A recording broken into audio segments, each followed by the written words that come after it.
Hey y'all, welcome back to Little Acre Homestead. My name is Rowan, and today is a very special day.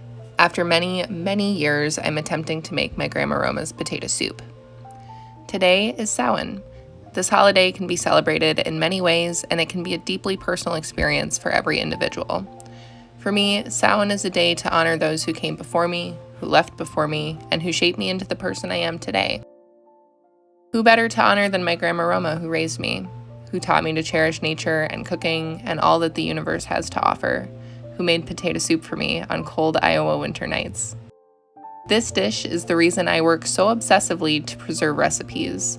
It's why I buy forgotten full recipe tins at estate sales and antique stores and conserve the recipes online. Yellowed recipe cards with stains and creases and notes written in cursive contain the most delectable memories we have, what food sustained us in yesteryear. These little note cards are guidance from our ancestors, notes and directions for making recipes they loved so that we might pass them down generation to generation. There is no written recipe for my grandmother's potato soup. I've looked. I've laid out every single note card from her recipe tin and thought, surely it's just stuck to another card. Surely it's here somewhere. But a few years ago, when she passed away in 2020, I stared into her empty recipe tin.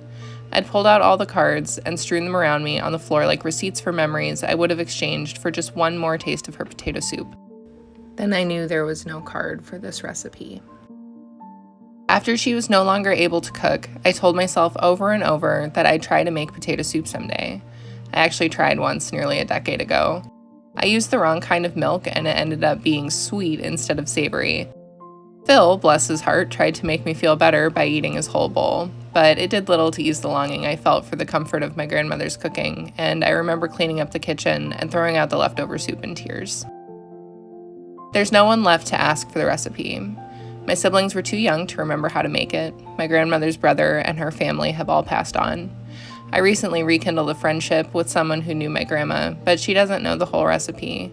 She did, however, give me what information she could, and that little spark of hope was enough to rekindle my dream of attempting to make potato soup.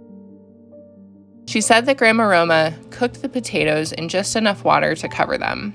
That little hint, that little secret that the universe brought me, was just enough information to reverse engineer the recipe.